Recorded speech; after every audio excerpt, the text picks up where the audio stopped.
Bonjour et bienvenue à ce nouveau cours sur l'intégration, le 10e de la série. Alors, on va commencer par la correction de l'exercice qui est à faire pour aujourd'hui, c'est-à-dire le calcul d'un domaine entre deux courbes, c'est-à-dire une application de la dernière notion vue pendant notre cours. Alors, on commence par vérifier que dans l'intervalle 0,2π, les deux courbes sinus et cosinus ont exactement deux intersections. D'accord? Alors ici dans le dessin, on peut, dans le graphique que je vous ai joint à l'exercice, on peut déjà essayer de deviner où est-ce que ces deux intersections seront situées. Alors on sait que 2π, ça veut dire qu'on est à peu près 6,28. Donc voilà, sous les abscisses, on regardera du coup entre 0 et 6,3 à peu près. Donc ici, si on regarde un peu où sont les intersections entre le sinus, que je vous rappelle être celui-là, le sinus il est en vert, donc marquons-le en vert, ça c'est le sinus, et le cosinus, de son côté, c'est la courbe bleue, d'accord, comme ça on ne va pas l'oublier. Et les deux intersections que l'on peut remarquer, elles sont situées une ici, et l'autre ici. Mais allons déterminer du coup quelles sont les valeurs des abscisses de ces deux intersections. Ok? Alors, pour ce faire, on va essayer de résoudre une très simple équation trigonométrique. 3, 2, 1. Pour ce faire, on va résoudre une très simple équation trigonométrique, c'est-à-dire sinus de x égale à cosinus de x. Et bien sûr, je suis en train de la résoudre sur 0 de pi, parce que c'est cet intervalle-là qui m'intéresse. Alors, quand est-ce que le sinus de x est égal au cosinus de x? Voilà, ça c'est ce que je me propose de résoudre. Alors, pour ce faire, le mieux, c'est justement d'utiliser notre très aimable cercle trigonométrique.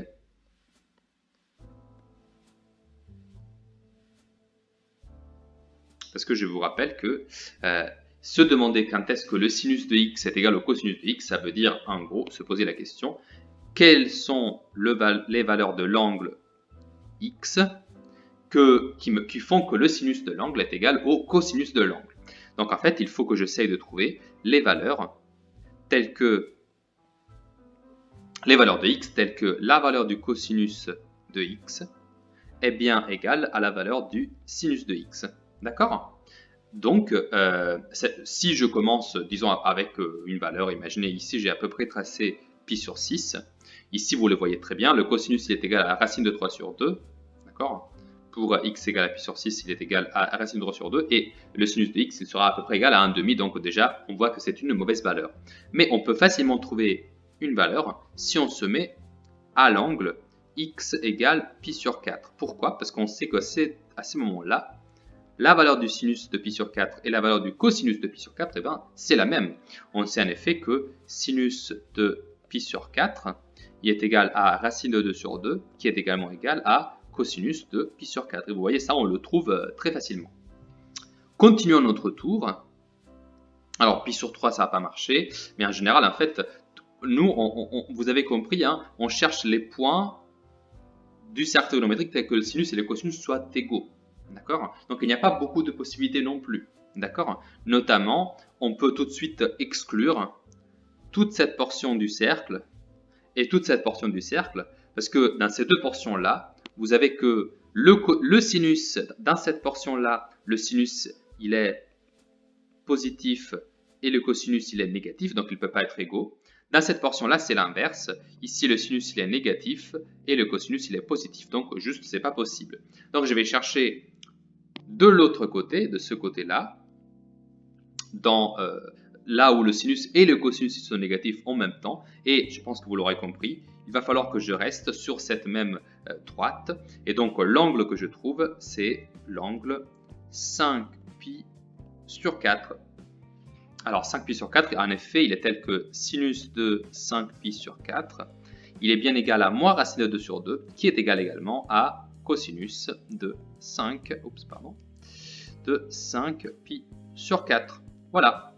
Donc, les deux valeurs, les deux solutions sont x égale à pi sur 4 et x égale à 5π sur 4. Voilà. Ok, super. Et effectivement, je vous rappelle que pi sur 4, ça fait à peu près 0,7. Et donc, on voit bien que le premier point rouge que j'ai marqué, il est situé tout à fait pour une valeur assez cohérente. Hein. On voit très bien que ça, c'est à peu près donc pi sur 4. Et la deuxième valeur ici, bah, ce serait du coup 5 pi sur 4. Donc c'est un peu moins de 4, effectivement, comme si vous faites le calcul. Et donc on le retrouve tout à fait ici. Et vous voyez aussi que pour pi sur 4, sinus et cosinus ont la même valeur de à peu près 0,7, qui correspond à racine de 2 sur 2. D'accord, qui est à peu près égal à 0,7. Et ici, on voit la même chose. C'est-à-dire que le sinus et le cosinus, ils sont à la valeur moins racine de 2 sur 2. Voilà, donc l'aire qui nous intéresse maintenant, ce sera l'aire du coup comprise entre pi sur 4 et 5 pi sur 4. Quelle était la deuxième question? C'est de la calculer, bien sûr. Calculer l'aire du domaine entre les fonctions sinus et cosinus, entre ces deux points d'intersection. Donc en fait, très clairement, on parle de l'aire de cette figure géométrique que je suis en train de vous assurer maintenant. Bon, elle était déjà assurée, mais je tiens à être précis. Hein. Il s'agit de cette aire-là qui m'intéresse. C'est vraiment une tâche plutôt jolie, je trouve. Et pour la calculer, du coup, il va falloir que je fasse l'intégrale suivante. Ça va être l'intégrale entre, du coup, pi sur 4, valeur du départ, et 5 pi sur 4, valeur finale, de quelle fonction? Alors, comme c'est l'aire comprise entre deux courbes représentatives, il va falloir que je écrive f de x moins g de x avec f de x étant la fonction qui se trouve au-dessus de l'autre. Alors, quelle est la fonction qui se trouve au-dessus? Eh bien, c'est le sinus de x. Donc, je vais faire ici, ça va être sinus de x moins l'autre fonction, c'est-à-dire cosinus de x. Voilà, tout cela intégré en dx. Et maintenant, je peux oublier complètement l'aspect géométrique et juste m'occuper d'effectuer ce calcul. C'est une intégrale classique, donc il va falloir que je trouve une primitive de sinus et une primitive de cosinus. Alors déjà, une primitive de sinus, on se rappelle que donc je cherche la fonction telle que sa dérivée est égale au sinus, eh bien il s'agit de moins cosinus de x. Car la dérivée du cosinus c'est moins sinus, donc moins cosinus ça fait moins cosinus dérivé, ça fait moins sinus, et donc plus sinus de x. Et ensuite, je vous rappelle que une primitive de cosinus de x, c'est bien sinus de x, car si je dérive sinus de x, c'est bien cosinus. Donc là, je peux écrire moins sinus de x. Voilà, tout cela évalué entre pi sur 4 et 5 pi sur 4. Voilà. Donc, pour effectuer ce calcul maintenant, je vais faire le remplacement, l'évaluation à 5 pi sur 4 et à 1 pi sur 4. Donc ça va me donner moins cosinus de 5 pi sur 4 moins le sinus de pi sur 4. À cela, je soustrais, excusez-moi, là c'est un 5. À tout cela, je soustrais, donc moins, il y a moins cosinus de pi sur 4 moins le sinus de pi sur 4. Mais il y a un moins devant et vous allez voir, ça va tout changer. Alors déjà, le cosinus de 5 pi sur 4, on sait combien ça vaut, on l'a vu tout à l'heure. Ça vaut moins racine de 2 sur 2. Le sinus, eh ben, ça va être la même chose. Donc ça, c'est égal à moins racine de 2 sur 2. Ici, j'ai plus racine de 2 sur 2, parce que c'est le cosinus de pi sur 4, et moins, ça fait plus. Plus encore, parce que moins et moins, ça fait encore plus, à racine de 2 sur 2. Donc ici, on le voit très clairement. En fait, on a 4 fois racine de 2 sur 2, parce que c'est toujours la même valeur répétée 4 fois. Et donc, je peux simplifier 4 avec le 2, ça me donne comme résultat final 2 racine de 2. Ça veut dire que l'aire de cette tache rouge ici, eh bien, elle mesure 2 racines de 2, mesurée bien sûr en unité d'aire, ne l'oublions pas. Voilà, ça termine la correction de mon exercice. J'espère que c'est clair. Si vous avez des questions, n'oubliez pas à les poser en commentaire. Et donc, on va aujourd'hui voir une propriété, c'est la suivante que je vais vous énoncer maintenant. Et ensuite, nous allons voir une deuxième partie du cours sur la valeur moyenne. Mais commençons donc avec cette première propriété sur les intégrales et les inégalités. Alors, je vous ai fait je vous ai tracé un petit graphique avec une représentation de la courbe de la fonction f et de la fonction que j'appellerai ici la fonction g. D'accord? La fonction rouge. Alors, supposons que soit f et g, de belles fonctions continues. Évidemment, vous le savez, sur l'intervalle qui nous intéresse, l'intervalle AB, avec du coup ici A et ici B. Alors, deux points. Première chose que l'on a, c'est que si f est supérieur ou égal à 0 sur AB, eh bien, alors, qu'est-ce qu'on peut dire sur l'intégrale entre a et b de f de x en dx? Eh bien, juste regardez l'image. Vous voyez très bien que si je considère cette intégrale, c'est une aire en fait qui est juste positive, tout simplement. Ce n'est pas une grosse nouveauté, hein, tout en y réfléchissant bien, mais voilà, c'est une propriété qu'il vaut la peine de mentionner. Ok? Première chose. Deuxième chose, un peu plus intéressante à mon avis, à ce moment-là, supposons que si pour tout x appartenant à AB, vous avez que g de x est inférieur ou égal à f de x, alors que peut-on conclure sur la comparaison entre l'intégrale entre a et b de g de x en dx et l'intégrale entre a et b de f de x en dx? Voilà la question. Eh bien, je vous ai fait un dessin pour essayer de vous le montrer. Il suffit de bien regarder et on remarque que oui, l'aire rouge, elle est bien sûr inférieure à l'aire noire, à noir, donc l'aire en dessous de la courbe représentative de f. Et donc ici, on va mettre le même sens de l'inégalité que entre les deux fonctions. Donc voilà, je encadre ça. Alors ces deux propriétés, elles ont l'air un peu anodines, je dois avouer. On les regarde et on dit bah oui, on avait à peu près compris déjà tout cela, mais elles sont très utiles parce que il faut savoir en fait, il y a des intégrales que l'on ne peut pas calculer. Il existe des cas où il y a des intégrales que, avec vos connaissances en particulier, on ne peut pas les calculer et du coup on est obligé de les approcher. D'accord? Et pour les approcher, parfois on a besoin de les comparer à d'autres intégrales que l'on connaît cette fois-ci plutôt bien. Alors laissez-moi vous donner une application de cette propriété, d'accord? Je l'ai préparé juste ici, c'est cet exercice. Alors regardez. Exemple du coup. Alors on va considérer l'intégrale entre 0 et 1 de la fonction 1 divisé par 1 plus x au carré. Ici on l'a écrit avec la variable muette u, c'est pas grave, c'est pareil de toute façon. Donc c'est 1 divisé par 1 plus u au carré. Alors ça, franchement, je ne pense pas que vous connaissiez de quelle fonction elle est la dérivée. On la regarde, on se dit, je ne sais pas trop. En plus, on voit que si on considère 1 plus x au carré comme le dénominateur, comme une fonction, du coup, on ne retrouve pas sa dérivée ailleurs. S'il y avait au numérateur, imaginez, si ça avait été 2x divisé par 1 plus x au carré, alors on pourrait dire, ah oui, j'ai la dérivée du dénominateur au numérateur, donc c'est le logarithme de 1 plus x au carré, mais en fait, non, ce n'est pas le cas. D'accord? Donc je n'ai pas cette chance et donc je dois me débrouiller autrement. Et donc nous avons une question préliminaire qui va nous aider et il nous dit démontrer que pour tout réel t, donc pour tout réel t supérieur ou égal à 0, on doit démontrer que 1 moins t au carré est inférieur ou égal à 1 divisé par 1 plus t au carré inférieur ou égal à 1. Waouh, ça a l'air pas évident en tout cas. Alors, commençons par essayer de démontrer du coup cette inégalité.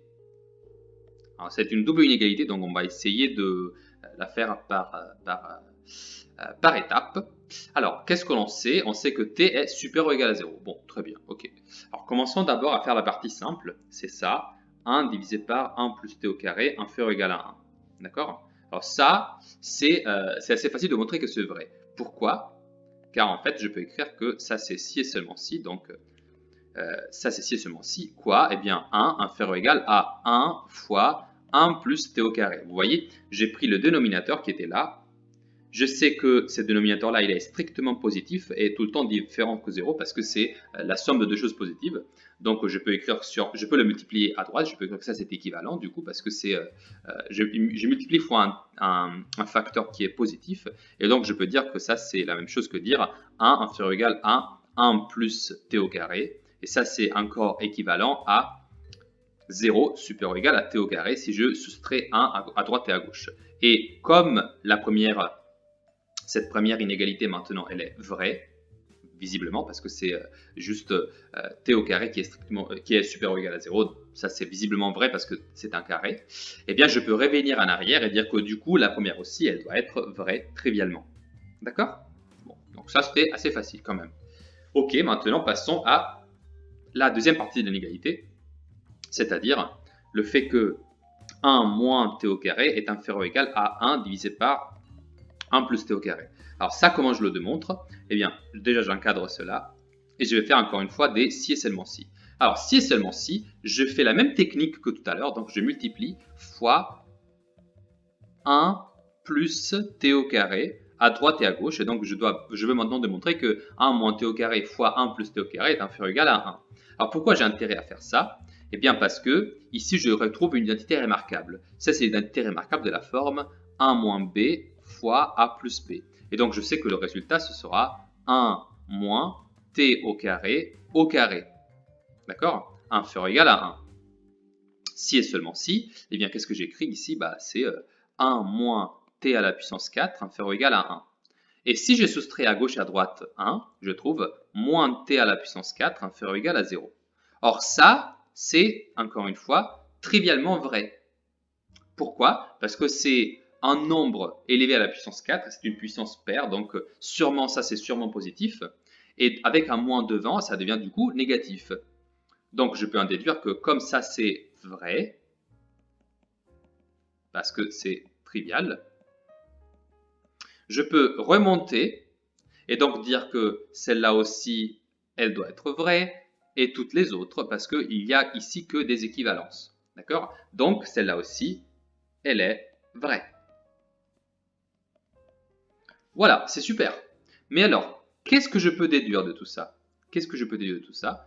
Alors, ici, revenons à l'exercice, du coup, en déduire un encadrement de i. Eh bien, qu'est-ce que je peux déduire de ça? Eh bien, de ça, je peux dire que du coup, comme ça c'est vrai pour toute réalité supérieure ou égale à 0, et que j'intègre sur l'intervalle 0, 1, et bien alors je peux dire que l'intégrale entre 0 et 1 de 1 moins t au carré en dt est inférieure ou égale que l'intégrale entre 0 et 1 de 1 divisé par 1 plus t au carré en dt, ce qui est, je vous le fais remarquer, l'intégrale qui m'intéressait depuis le début. Ça, je le retrouve ici. Regardez, c'est le même. J'ai juste changé de nom à la variable, mais c'est pareil. Et bien sûr, ça c'est encore inférieur ou égal à l'intégrale entre 0 et 1 de 1, tout simplement, en dt. Et maintenant, ce qui est agréable, c'est que non, je ne sais pas lui combien ça vaut, lui je ne sais pas, mais je peux calculer facilement les deux autres intégrales, et c'est ce que je fais tout de suite. Alors, à gauche, j'obtiens du coup une primitive, donc ce sera t moins t au cube sur 3, évalué entre 0 et 1, inférieur ou égal à l'intégrale qui m'intéresse. Dorénavant, je l'appellerai i parce que c'est comme ça qu'on l'appelle dans l'exercice. Mais bon, pour une fois, je le réécris. Inférieur ou égal à, et bon, ça ici, c'est facile, vous connaissez quelle est une primitive, c'est juste t, intégré entre 0 et 1. Et donc, je peux écrire que ça, c'est égal à 1 moins 1 au cube, bien sûr, divisé par 3, moins 0 au cube divisé par 3. Donc voilà, le deuxième terme, il va tout de suite disparaître. Inférieur ou égal à cette intégrale, intégrale entre 0 et 1 de 1 divisé par 1 plus t au carré en dt, inférieur ou égal à, et ça c'est 1 moins 0. D'accord? Et donc si je fais le calcul, je trouve que ça c'est 1 moins 1 tiers, donc ça fait juste 2 tiers. Inférieur ou égal à l'intégrale qui m'intéresse, donc qui s'appelait i inférieur ou égal à 1. Autrement dit, on a pu encadrer avec une bonne précision tout de même, parce que ici on est entre 0,66 à peu près et 1. D'accord? Ça c'est approximativement bien sûr, mais bon. C'est une bonne précision. On sait à peu près où situer la valeur de cette intégrale qui était jusqu'à maintenant inconnue. Donc voilà l'utilité de cette notion. Très bien, on va donc passer à la dernière notion du chapitre et on attaque donc la dernière notion du cours avec cette définition. Alors, jusque maintenant, on a pu faire la moyenne de deux nombres, la moyenne de trois nombres, la moyenne de quatre nombres, la moyenne d'un nombre quelconque en fait de valeurs, mais on n'a jamais pu faire la moyenne d'une fonction. Alors le problème c'est que quand vous faites la moyenne d'une fonction, la question, ça n'a pas trop de sens parce que vous devriez en fait faire la moyenne entre un nombre infini de valeurs parce que une fonction qui est définie sur un intervalle réel, il peut prendre un nombre infini de valeurs parce qu'il y a un nombre infini d'abscisses que vous pouvez lui donner en entrée. D'accord? Donc c'est compliqué de pouvoir dire la valeur moyenne d'une fonction. Et pourtant, maintenant, grâce à l'intégrale, vous allez voir qu'on va pouvoir faire cela. Et donc, on va définir la valeur moyenne d'une fonction de la façon suivante. Soit f, une belle fonction continue sur le très agréable intervalle AB, alors la valeur moyenne, on l'appellera avec la lettre grecque mu, donc la valeur moyenne de f sur AB est définie comme mu égale l'intégrale entre a et b de f de x en dx divisé par b moins a. Je vais vous l'encadrer.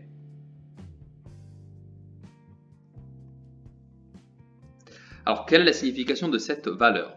Alors, je vous ai fait ici un dessin que je vais compléter maintenant. Ce dessin qui ressemble un peu au monstre de Loch Ness dans mon imagination tordue. C'est une belle fonction, une courbe représentative, et je vous ai tracé un bleu clair, la représentation graphique de son intégrale, d'accord? Donc, je vais donner juste l'allure un peu bleue aussi à l'intégrale que j'ai tracée ici, un symbole, l'intégrale entre a et b de f de x en dx, ok? Bon, ça c'est la signification du bleu. Imaginez maintenant que ce soit de l'eau. D'accord? Imaginez que sous cette forme, il y ait de l'eau. Qu'est-ce qui se passe si, pour un instant, je permets à l'eau de tomber et de juste s'asseoir à un niveau convenable pour elle? Eh bien, vous voyez que là, il y a des creux. Donc, vous devez imaginer que l'eau, qui se trouve notamment ici dans cette partie plus haute, elle va descendre et trouver un sort de niveau moyen sur toute cette fonction. Donc, si je activais, imaginez donc avec un levier, je permettais à l'eau de redescendre, on trouverait quelque chose qui ressemblerait à peu près à cela. Regardez. Je vous fais ici un nouveau niveau d'eau. Ok? Donc, vous devez imaginer que l'eau qui se trouve ici dans cette colline, par exemple, juste au-dessus du niveau de l'eau et de celle-là, elle irait, ces deux niveaux-là, colmer, du coup, compléter les parties blanches ici et ici. D'accord? Donc, vous devez imaginer que la nouvelle disposition de l'eau, elle serait telle de remplir toute cette partie-là. D'accord? Avec l'eau qui se trouve notamment dans cette partie-là et dans cette partie-là. Okay. J'espère que c'est clair. Hein. L'idée, c'est justement que si on permet en gros à cette air de se disposer sur un niveau uniforme de l'eau, on devrait obtenir une disposition de ce type-là. Vous voyez, c'est la même quantité d'air, juste elle est disposée de façon un peu plus régulière. Elle est disposée en fait sur un rectangle. Vous voyez, un rectangle. Alors, je n'ai pas dit ça au hasard. Un rectangle, ça veut dire en fait que ça, c'est l'aire du rectangle. En fait, c'est toujours égal à quoi? En fait, c'est à la base fois la hauteur.